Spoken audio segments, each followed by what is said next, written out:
नमस्कार, मैं sir doctor के गौतम, डिपार्टमेंट ऑफ जूलॉजी, राजकीय बांगड़ महाविद्यालय डीडवाना। आज के इस व्याख्यान में समस्त विद्यार्थियों का हार्दिक स्वागत एवं अभिनंदन। यह lecture BSc first year zoology के सेकंड पेपर के लिए मैं आपसे शेयर कर रहा हूँ और इस विषय में इस प्रश्न पत्र के अंतर्गत माइटोकॉन्ड्रिया की संरचना एवं कार्य के बारे में मैं आपसे डिस्कस करूंगा। माइटोकॉन्ड्रिया दो प्लाज्मा झिल्लियों से आबद्ध संरचना है। ये मेम्ब्रेन बॉन्ड स्ट्रक्चर होता है। इन दोनों मेम्ब्रेन्स के मध्य 40 से 70 एंगस्ट्रॉम की दूरी होती है और यह स्थान पेरी माइटोकॉन्ड्रियल स्पेस अथवा अंतरकला अवकाश कहलाता है। इस स्पेस में या अवकाश में अल्प शांतता व अल्प घनत्व वाला तरल पदार्थ भरा रहता है। दोनों कलाओं के मध्य स्थित अवकाश बाह्य कक्ष व भीतरी कला के द्वारा बनाया गया आंतरिक कक्ष या अंतरक्रिस्टलीय अवकाश कहलाता है। आंतरिक कक्ष या मैट्रिक्स में अपेक्षाकृत सघन प्रोटीन प्रकृति का जेल समान समांगी अथवा तंतुकीय या कणकीय असमांगी पदार्थ भरा रहता है। ये कण 30 से 40 एंगस्ट्रॉम व्यास के हो सकते हैं। मैट्रिक्स भाग में राइबोसोम्स एवं सर्कुलर डीएनए, वृत्ताकार डीएनए जो कि 4.7 से लेकर 5.4 माइक्रोन लंबा हो सकता है, पाए जाते हैं। राइबोसोम्स 120 से 150 एंगस्ट्रॉम व्यास के होते हैं। मैट्रिक्स में protein, enzymes, RNA, ribosomes, phospholipid के बने पार्टिकल्स पाए जाते हैं। डीएनए के 2 से 6 वृत्ताकार अणु मध्यांश में पाए जाते हैं। मध्यांश में 300 से लेकर 500 एंगस्ट्रॉम साइज के घने कण भी उपस्थित हो सकते हैं और इनकी संख्या माइटोकॉन्ड्रियल कोशिकाओं व अक्रिय थायराइड कोशिकाओं में अल्प या अनुपस्थित रहती है, किंतु ग्रहणी, अग्नाशय, यकृत व आंत्र उपकला कोशिकाओं में ये असंख्य होते हैं। माइटोकॉन्ड्रिया की दोनों मेम्ब्रेन्स समान मोटाई 60 से 70 एंगस्ट्रॉम की पाई जाती हैं। दोनों प्रोटीन एवं लिपिड्स से रचित होती हैं व इनकी कला संरचना का पालन करती हैं। बाह्य कला समतल व चिकनी होती है, जबकि आंतरिक कला अनेक अंतर्वर्णों से बनते हुए पाई जाती है। बाह्य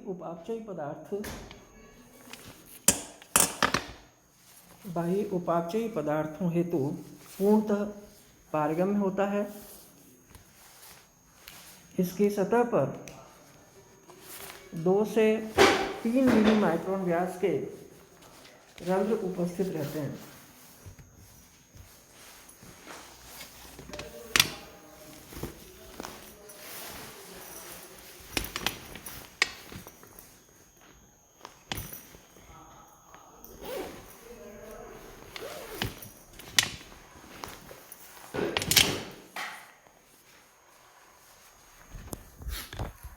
सॉरी, कोई आ गया थी इसलिए लेट बात करने में रुक गया मैं। माइटोकॉन्ड्रिया के दोनों मेम्ब्रेन्स समान मोटाई 60 से 70 एंगस्ट्रॉम की पाई जाती हैं और दोनों प्रोटीन व लिपिड से रचित होती हैं। इनको यूनिट मेम्ब्रेन संरचना का पालन करती हैं। ये बाह्य कला समतल व चिकनी होती है, जबकि आंतरिक कला अनेक अंतर्वर्तुलों को, अनेक फोल्डिंग्स को बनाते हुए पाई जाती हैं। बाह्य कला विभिन्न उपापचयी पदार्थों हेतु पूर्णतः पारगम्य होती है। इसकी सतह पर 2 से 3 मिली माइक्रोन व्यास के रंध्र उपस्थित रहते हैं। यह 40% लिपिड्स 60% प्रोटीन से बनी हुई होती है। लिपिड्स मुख्यतः फॉस्फोलिपिड्स एवं कोलेस्ट्रॉल होते हैं।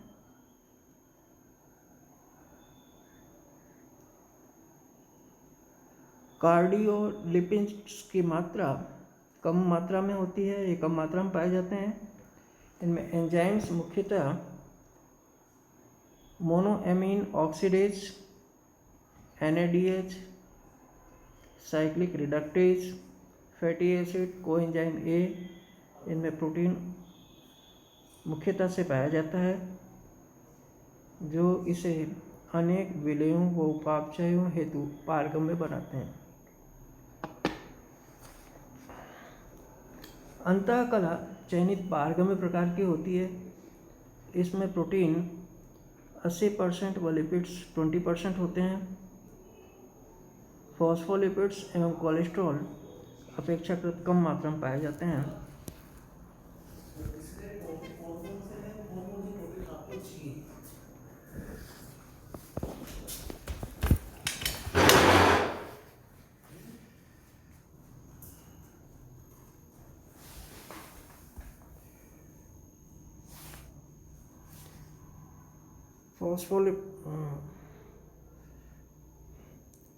अतः कला चयनित पारगम्य प्रकार की होती है। इसमें प्रोटीन 80%, लिपिड्स 20%, फॉस्फोलिपिड्स एवं कोलेस्ट्रॉल अपेक्षाकृत कम मात्रा में होते हैं, किंतु कार्डियोलिपिड्स बाह्य कला की अपेक्षा 70 गुना अधिक मात्रा में उपस्थित होते हैं। यह वाहक प्रोटीन, इलेक्ट्रॉन वाहक, किण्वक व युग्मक कारक अधिक मात्रा में रहते हैं। इस पर अनेक अंतर्वलन होते हैं, इनफोल्डिंग्स होती हैं, जिन्हें क्रिस्टी कहते हैं। माइटोकॉन्ड्रिया की आंतरिक सतह जो माइटोकॉन्ड्रिया की ओर रहती है, M सतह, तथा अंतःकला की बाह्य सतह जो बाह्य कक्ष की ओर उन्मुख रहती है, C सतह कहलाती है। M सतह पर अनेक वृंतकण स्टाक्ड पार्टिकल्स लगे होते हैं, जिन्हें F1 पार्टिकल्स कहते हैं। F1 पार्टिकल्स को प्रारंभिक कण एवं ऑक्सियोसोम्स भी कहते हैं। इनकी संख्या माइटोकॉन्ड्रिया में 10⁻³ से लेकर 10⁵ के लगभग होती है, और इनकी देह 3 खंडों में बटी होती है। गोलाकार शीर्ष, इस पर ATPase एंजाइम पाया जाता है। यह एंजाइम ADP के फॉस्फोरिलीकरण तथा ATP के निर्माण की क्रिया को उत्प्रेरित करता है। अतः ऑक्सीकरण व फास्फोरिलीकरण प्रक्रियाओं की युग्मन क्रियाओं से संबंधित होने के कारण इन्हें युग्मन कारक कण भी कहते हैं। इन पार्टिकल्स पर इलेक्ट्रॉन परिवहन तंत्र के अनेक एंजाइम्स उपस्थित होते हैं, अनेक एंजाइम समूह उपस्थित पाए जाते हैं। अतः इन्हें इलेक्ट्रॉन परिवहन कण भी या ETP भी कहते हैं। स्टाक क्या होता है, स्टाक के बारे में समझिए।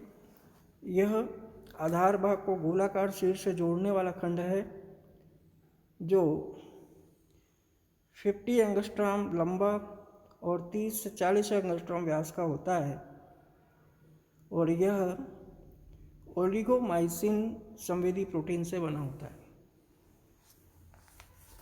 ये इसका डायग्राम है माइटोकॉन्ड्रिया का। इसमें अंदर की ओर मैट्रिक्स होता है। फिंगर लाइक स्ट्रक्चर्स जो हैं वो क्रिस्टी होते हैं।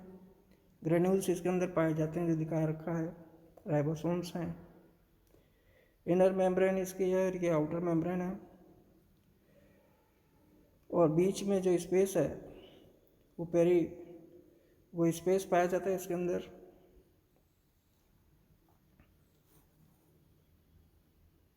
ये क्रिस्टी हैं, ऑक्सीसोम्स हैं, ऑक्सीसोम्स का 90 एंगस्ट्रॉम डायमीटर होता है। ये ऑक्सीसोम्स के हेड्स हैं। आउटर चैम्बर और इनर चैम्बर इसकी ये होती है। इसी तरीके से ये इलेक्ट्रॉन पार्टिकल्स इसके ऊपर लगे हुए होते हैं, क्रिस्टल के ऊपर।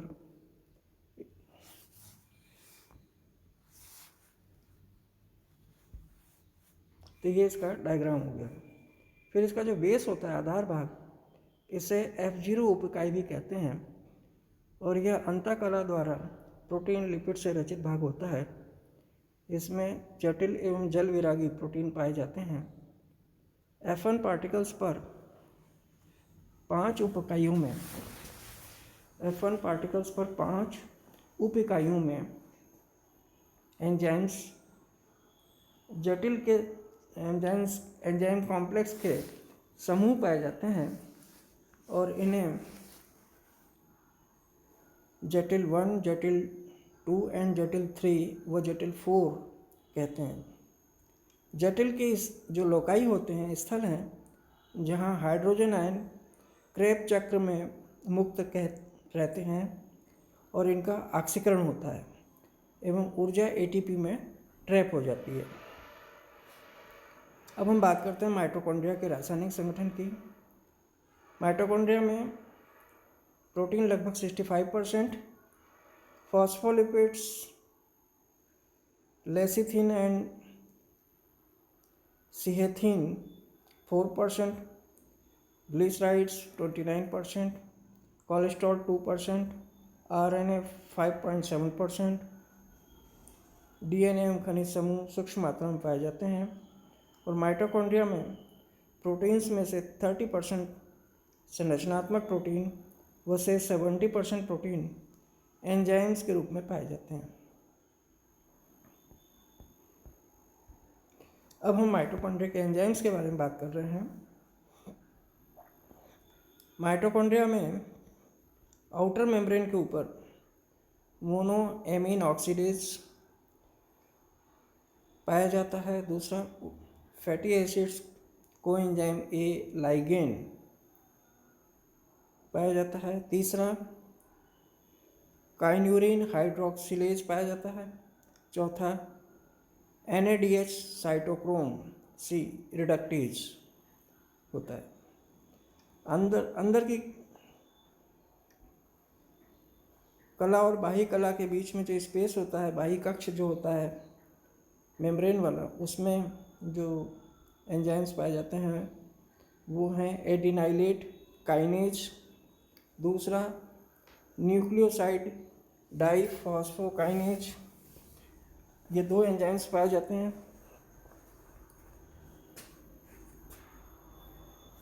अंतःकला के अंदर श्वसन श्रृंखला के अनेक enzymes NADH, succinate, dehydrogenase, FAD, 4 cytochrome C, ये रेस्पिरेटरी चेंज एंजाइम्स हैं, ये पाए जाते हैं।